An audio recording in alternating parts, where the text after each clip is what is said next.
Let me introduce you the next speaker. Our next speaker is the ambassador of Estonia to Washington, Ms. Marina Kaljurand, became ambassador of Estonia to the United States on September 6, 2011. Previous to this post, she served as Undersecretary for Foreign Economic Relations and Development Aid in Estonia, as non-resident ambassador to the Republic of Kazakhstan, as ambassador to the Russian Federation and to Israel. In addition, she was the chief negotiator on accession of Estonia to the OECD and was head of the legal working group dealing with Estonia's accession to the European Union. Ms. Kaljurand earned a Fulbright scholarship and a MA in International Law and Diplomacy from Tufts University, Fletcher School of Law and Diplomacy, a professional diploma in International Relations from the Estonian School of Diplomacy, and an LLB cum laude from Tartu University.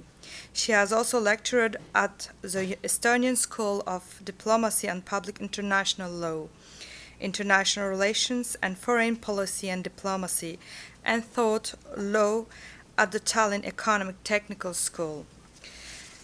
Ms. Ambassador Kaljurand has been decorated by the President of Estonia with the Order of White Star III class and the Order of the National Coat of Arms III class. Please join me to invite Ms. Kaljurand to the floor.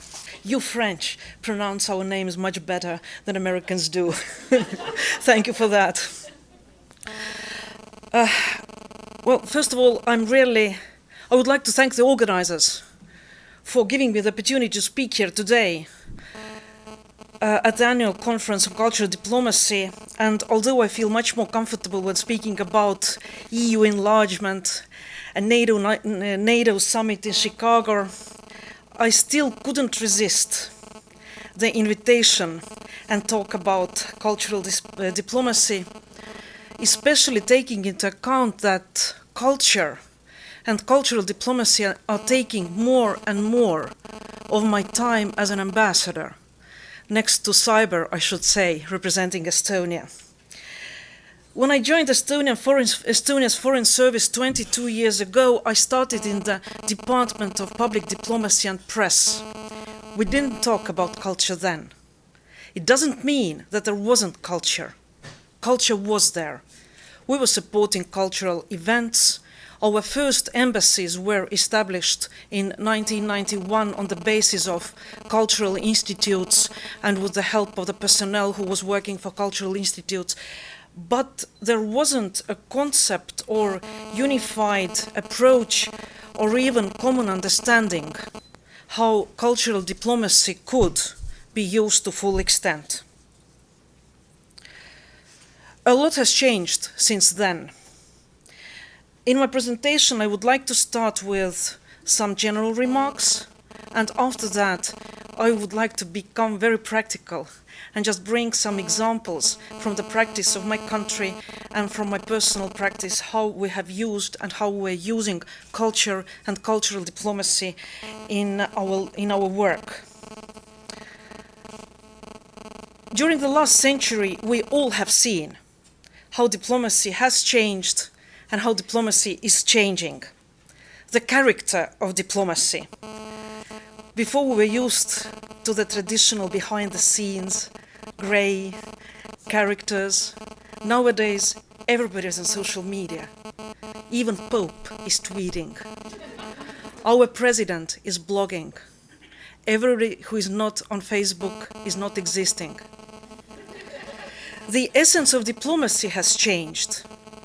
If before we were fighting for each and every piece of information, then now we have really hard times working with the huge amount of information we're receiving every day, selecting the information, and also targeting information at different groups.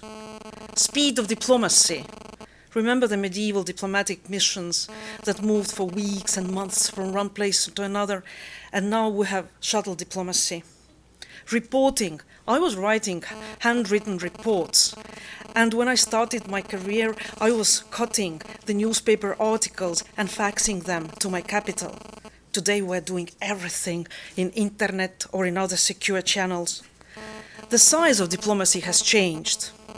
Last century, you existed only if you were big. Today I heard that Ambassador of Hungary, host of this event, did a great thing when he went to Stephen Colbert's show and performed there with his rock band. I can say that even my country was mentioned in Stephen Colbert's show, Colbert Report. It was on the 24th of February last year, when it was the anniversary of Estonia's independence, and Stephen Colbert said, by the way, today is the birthday of Estonia, small state with a huge PR department. So today, I think the size is not so important anymore, but efficiency, the niche, and how you target your message. And of course, tools and methods of diplomacy.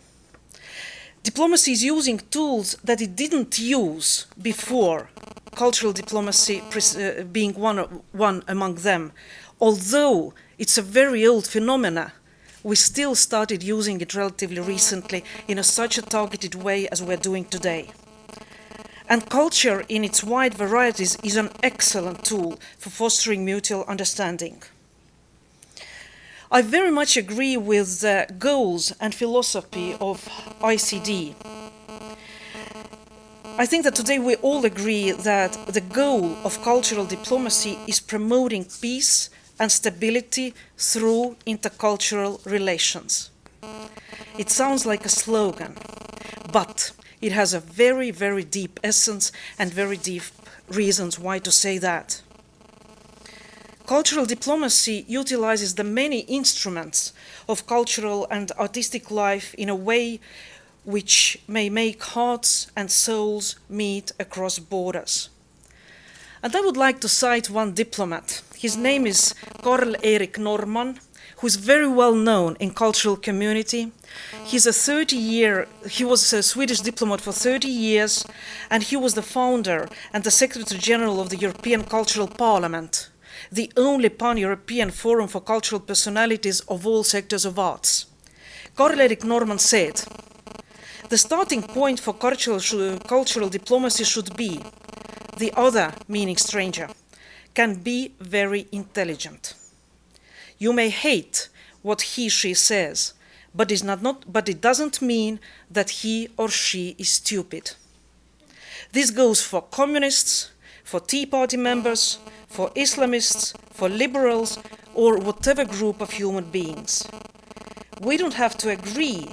We might hate what the others, strangers, say or do, but a dialogue could still be helpful." And I want to add that because in international relations, there is never too many friends. In some cases, culture can do much more if compared to professional diplomats and professional diplomacy. In some cases, culture can speak when diplomats can't. And I'd like to bring an example from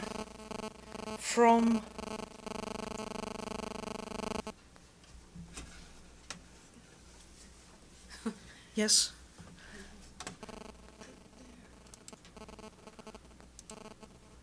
Okay. And now the other. Up and down. These ones. Yeah, thank you. I would like to bring an example from my own experience. It was when Estonia celebrated its 90th anniversary. I was posted as an ambassador to Russia to Moscow. Our bilateral relations were at a very difficult time. There was not much that diplomats could do in that situation, and we were preparing for our Independence Day concert. We booked an opera house. We had an excellent program. We sent about 1,000 invitations, and 20 minutes before the concert we were sitting and not knowing how many people will show up. But the concert, there wasn't ideology, it was just concert. It was concert of Estonian culture in Russian Federation in Moscow. But the concert was a real icebreaker. We had 800 guests, And in the end, the whole audience was singing together with the conductor, with the soloist, with the orchestra, and with the choir. And at that, it was an extraordinary feeling. I, as an ambassador, couldn't do anything. But with all these people on stage, we could do much more. And I think that was maybe the first time when it really clicked, what culture can really do in diplomacy.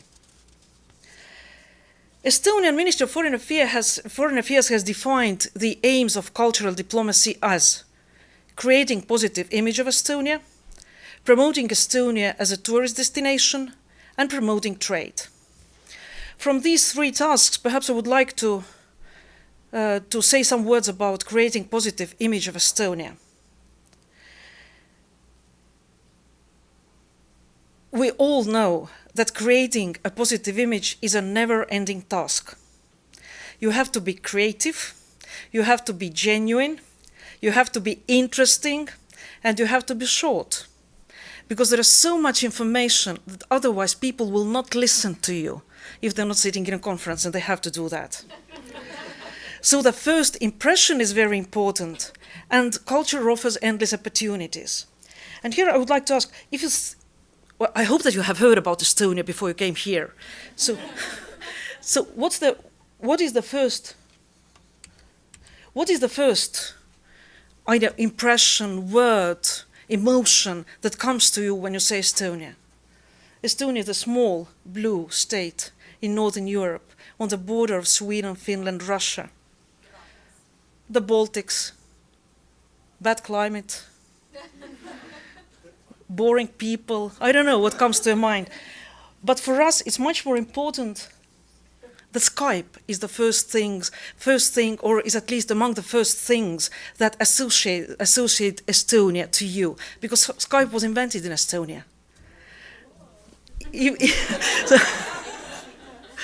And absolutely the same way, I think that for us it's even more important that you know that Estonia is ranking the third year in a row as number one globally on internet freedom. You know who is number two? US. Estonia is 99.9% covered with internet. And our Wi-Fi is free. In hotels, cafes, in schools, in the libraries, in all community centers, and so on and so on. So it's the first image. I've seen lots of different campaigns promoting Estonia. And personally, I like the one where we can bring together something specific, something surprising, and something extraordinary. All these photos are from the campaigns promoting Estonia, positively surprising. So what did they say? The one with the fox. There are plenty of wild animals in Estonia, but there is even more internet access points. The gentleman to the right, International Music Festival, cold Estonians in a hot summer day. Down the capital, snowy capital of Tallinn, where, by the way, we have -20 Celsius today. Warm hospitality in spite of very cold weather. And finally, a very practical example of tourism. The young man is sitting in the marsh, and still he has internet access, he's using his computer, and he's combining these two elements. And from here I would like to move to very concrete examples how we are using our culture, being a small country, in promoting. First of all is the cultural heritage. Here you can see the song festival and the dance festival and the song festival. I think we are a unique country. The tradition of song festivals was introduced in 1869 when Estonia was a province of Tsarist Russia. And the tradition has prevailed since then. Once in 5 years, 1/10 of Estonia's population gathers in this field. Our population is 1.3 million, yeah? So there are 10,000 no, there are the 30,000 singers and 100,000 spectators. We think it's something very unique. So we want to show it to people, and of course we are inviting people to come to Tallinn. By the way, the next Song and Dance Festival will be the first weekend of 2014, so mark it in your calendar. The documentary has been extremely popular, not only among the grown population who wants to learn about the history of Estonia and the history of Eastern Europe, but also among students. Hundreds of copies of this documentary were given to American schools. So children are learning Estonian history, but it's also European history. And you all remember that EU member states received this year's or last year's Nobel Peace Prize. It was just because of the history, because of reconciliation. So when we talk about Estonian culture, it's not only Estonia, it's also Europe. Individuals. Again, when I was an ambassador in Moscow, in one evening we had 3 Estonian most famous conductors performing in Moscow. It never happens in Tallinn, in the capital. So we have to take advantage of that we have prominent persons, we have great personalities. And here you can see Arvo Pärt. A couple of months ago, I was buying tickets at the Kennedy Center. And the cashier, I was discussing with my daughter in Estonian language, when should we go, what would we like to see? And the cashier just stopped us asking, what language are you speaking? We're speaking Estonian. He was looking at us and said, oh, you're lucky. You have the most famous living conductor in the world, Arvo Pärt. At the moment, our embassy, together with our institutions, is working to bring Arvo Pärt in 2014 to New York, to Washington, and maybe a couple of other cities in the United States. I was present in Mexico City a couple of months ago when there was the world premiere of a piece, Madonna of Guadalupe, that he composed especially to the Mexican festival. It was great. And as Maestro Pärt himself said, he felt like in a football stadium. Everybody was clapping, everybody was shouting, everybody was praising him. Sports people, sportsmen. On the right, Baruto, Estonian guy who's living in Japan, who's one of the most famous Barutos in Japan. And trust me, he's better known than Estonian president in Japan. He's a national hero there.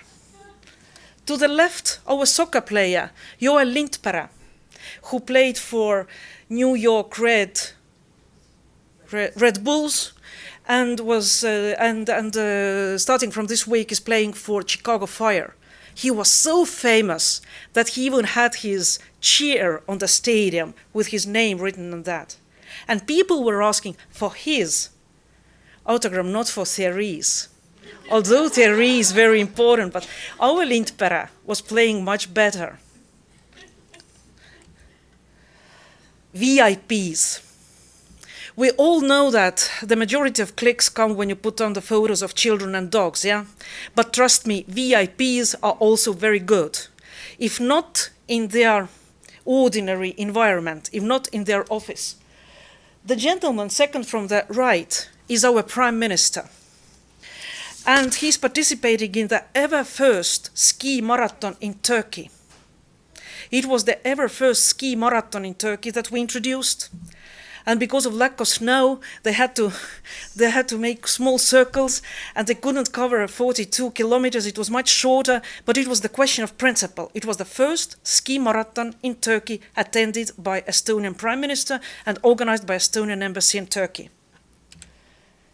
Second phase, the young man with the blue t-shirt, yeah?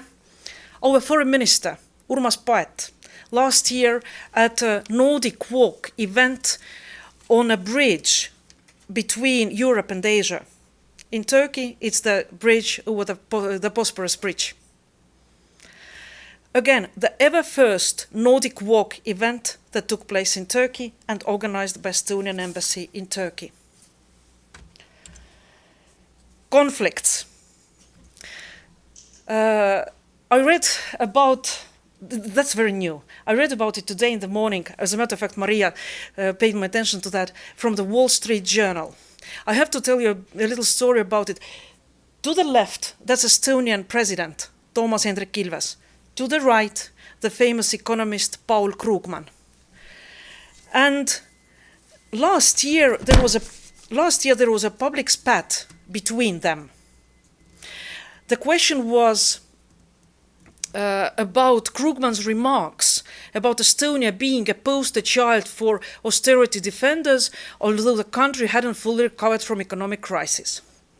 They tweeted, President answered, Krugman commented something, President answered, and now I learned that the American composer is going to write and transform this conflict into a short operatic work. Composer Eugene Berman and journalist Scott Deal found inspiration in the quarrel. The musical piece will be titled Nostra culpa, our fault. These were the words that President Ilves used, ironically admitting being one of the dumb and silly Eastern Europeans. The financial opera has two movements, and it will be performed by Estonian mezzo-sopran Iris Oja as a part of Estonian Music Days, a 30-year-old music festival. The theme of this year's festival is going to be collision and opposition. Perfect example. How to use a conflict. Food. In 2011, Estonian honorary consul to Arizona had an idea of giving out Grand Prix at a food festival taste award in Hollywood. And he gave the prize to the best online chef. The prize was a trip for two to Estonia. So the prize winner is the lady in the middle. Her name is Average Betty. She went to Estonia, and to the right you can see her with one of Estonian chefs, Dmitry Demyanov. So you can even use food. Animation. That's a dog, and that's a girl. That's a girl dog, Lotta. Translated in many languages. It's a book. It's a cartoon animation, very popular among children in all countries where it has been published. Purge. Book by Sophie Oksanen that became also very popular a couple of years ago and created lots of criticism at the very beginning in Estonia. Sophie Oksanen has Estonian roots. Her grandparents were from Estonia, although she herself, the author, grew up in Finland, so she's a Finnish writer. She described Estonian life under communist regime very brutally. It wasn't a nice picture about Estonia, and it raised lots of questions how a foreigner who hasn't lived in Estonia could write about us who lived there, who know it much better, and so on and so on. In the end, the book, as well as the movie based on the book, has promoted very well not only Estonia, but also the crimes of the communist regime and the crimes of the Soviet regime. Estonian Cultural Days in France last year. You might think that we're so close, we're sitting at the table of the EU, we know everything about each other, but that's not true. There is always something to learn, and it was the first time ever that Estonian National Theatre performed in France. And we are living in Europe, we are so close to each other. Estonian communities abroad.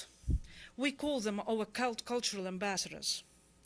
Altogether, we have maybe about 100,000 of people who are living in different countries.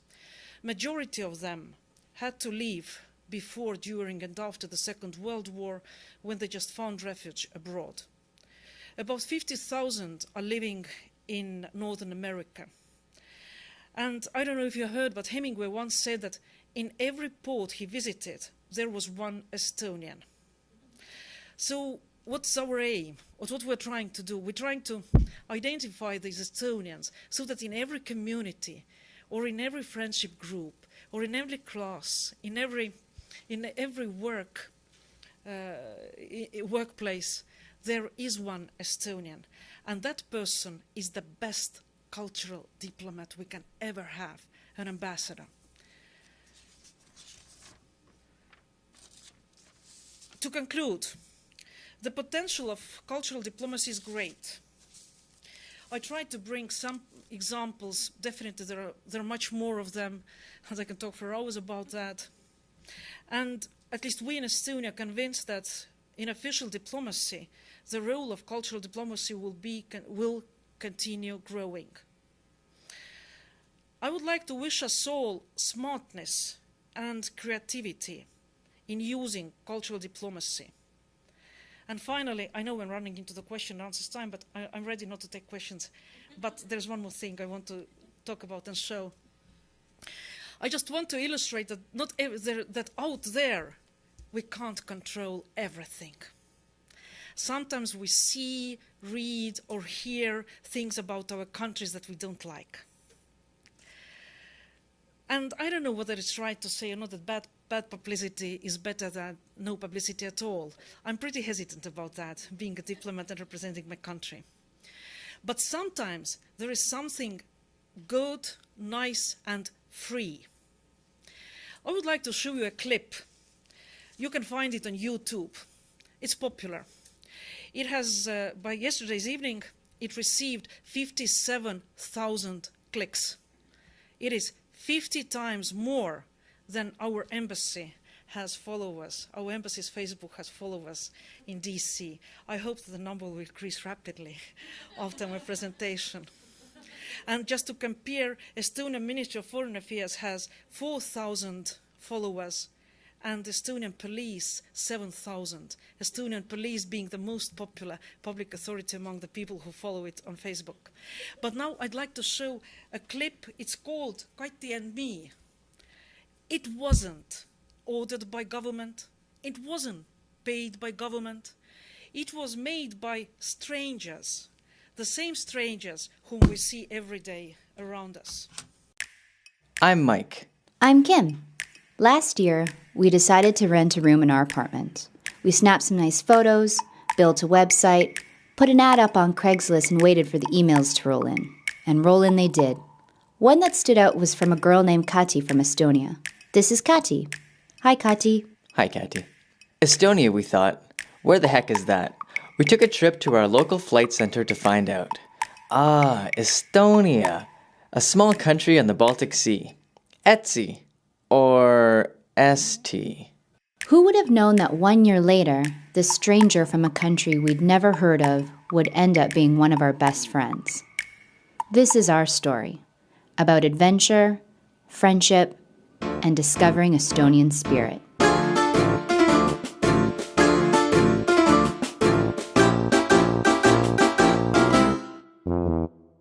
Kati arrived and it was fun from the very beginning.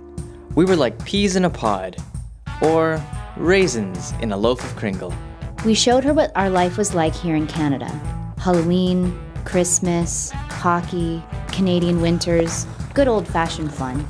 In turn, Kati taught us about life in Estonia.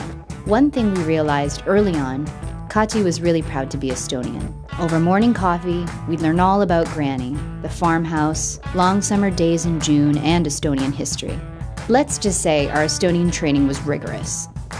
Estonia 101. Introduction to Estonia in 10 key lessons. Number 1. Estonia is not Eastern Europe. Number 2. 2 Estonian guys invented Skype. Number 3. The song festival is awesome. Number 4. The singing revolution helped the country gain independence. Number 5. On YouTube, there's a funny advertisement for Estonian TV shot like the Simpsons intro, but with Estonians in the countryside. Number 6. Suvi is the second film in a 3-part movie series from the 1970s, made in Estonia. It follows a group of friends over 2 decades. Mike fell asleep. Number 7. Kringle can be made with raisins or without, normally with. Stritzel is basically the same thing but smaller than Kringle. Number 8. Estonians are very proud of their country. Number 9. Granny's farmhouse can be seen from Google Maps. And last but not least, lesson number 10. In order to truly grasp the spirit of Estonia, we needed to see Estonia for ourselves.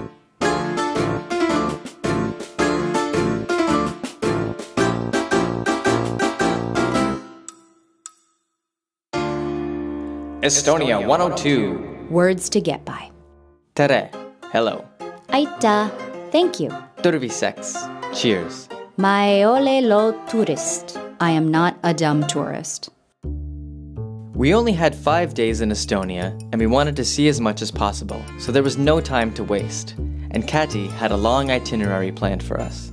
First stop, Old Town Tallinn. We got lost in the winding lanes and cobblestone streets and were amazed by the Disney-like towers that surrounded the town from the medieval times. As Canadians, it's really hard to grasp how old the city is. Next up, the seaside town of Kasmu. We discovered an amazing maritime museum And an old piano that Mike got to play.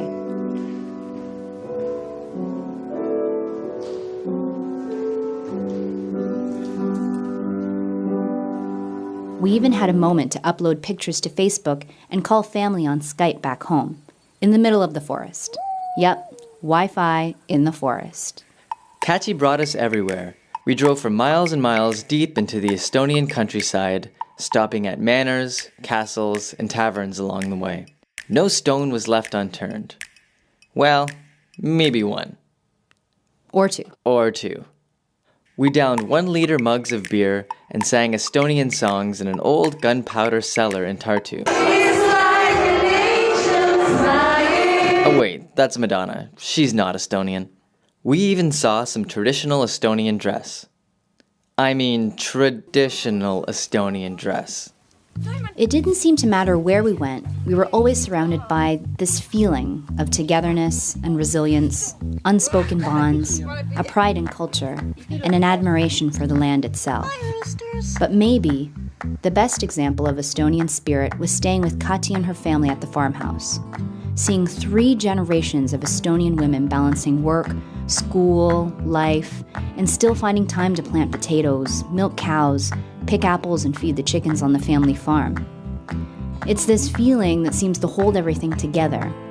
The spirit. It's what bridges the new and the old, the city and rolling countryside, the medieval and modern, singing to Skype, granny to granddaughter.